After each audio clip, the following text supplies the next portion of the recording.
नमस्कार। में शामिल होने के लिए आप सभी का धन्यवाद।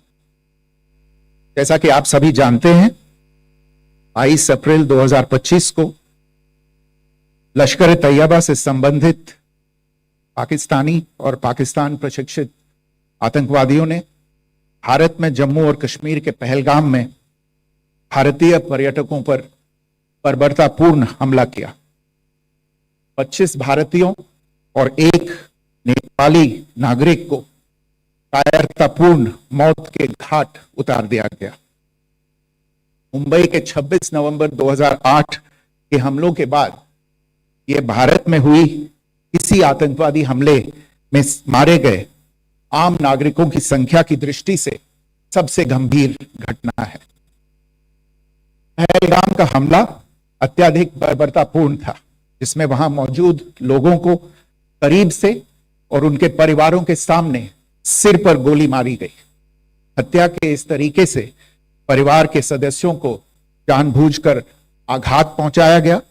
साथ ही उन्हें यह नसीहत भी दी गई कि वे वापस जाकर इस संदेश को पहुंचा दें। यह हमला स्पष्ट रूप से जम्मू और कश्मीर में बहाल हो रही सामान्य स्थिति को बाधित करने के उद्देश्य से किया गया था। चूंकि पर्यटन फिर से अर्थव्यवस्था का मुख्य आधार बन रहा था, इस हमले का मुख्य उद्देश्य इसे प्रतिकूल रूप से प्रभावित करना था। पिछले वर्ष आप सभी जानते हैं 2.25 करोड़ से अधिक पर्यटक कश्मीर आए थे। इस हमले का मुख्य उद्देश्य इसलिए संभवतः यह था कि इस संघ राज्य क्षेत्र में विकास और प्रगति को नुकसान पहुंचाकर इसे पिछड़ा बनाए रखा जाए और पाकिस्तान से लगातार होने वाले सीमा पार आतंकवाद के लिए उपजाऊ जमीन बनाने में सहायता की जाए। हमले का यह तरीका जम्मू और कश्मीर और शेष राष्ट्र दोनों में सांप्रदायिक दंगे भड़काने के उद्देश्य से भी प्रेरित था। इसका श्रेय सरकार और भारत के सभी नागरिकों को दिया जाना चाहिए कि इन प्रयासों को विफल कर दिया गया। एक समूह ने खुद को रेजिस्टेंस फ्रंट टीआरएफ कहते हुए इस हमले की जिम्मेदारी ली है।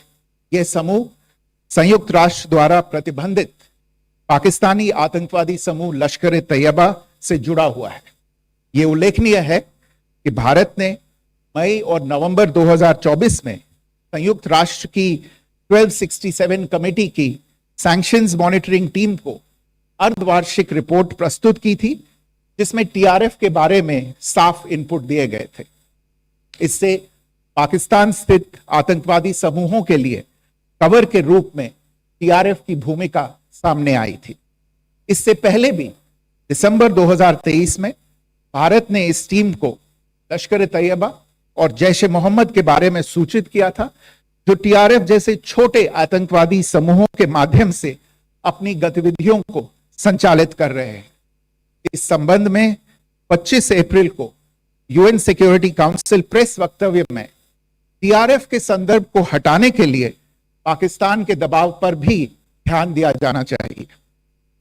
पहलगाम आतंकवादी हमले की जांच से पाकिस्तान के साथ आतंकवादियों के संपर्क उजागर हुए हैं। रेजिस्टेंस फ्रंट द्वारा किए गए दावे और लश्कर ए तैयबा से ज्ञात सोशल मीडिया हैंडल द्वारा इसको रीपोस्ट किया जाना इसकी पुष्टि करता है। चश्मदीद गवाहों और विभिन्न जांच एजेंसियों को उपलब्ध अन्य सूचनाओं के आधार पर हमलावरों की पहचान भी हुई है। हमारी इंटेलिजेंस ने इस टीम के योजनाकारों और उनके समर्थकों की जानकारी जुटाई है। इस हमले की रूपरेखा भारत में सीमा पार आतंकवाद को अंजाम देने के पाकिस्तान के लंबे ट्रैक रिकॉर्ड से भी जुड़ी हुई है, जिसके लिखित और स्पष्ट दस्तावेज उपलब्ध हैं।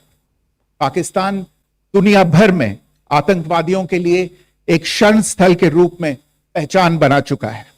यहां अंतर्राष्ट्रीय स्तर पर प्रतिबंधित आतंकवादी सजा पाने से बचे रहते हैं।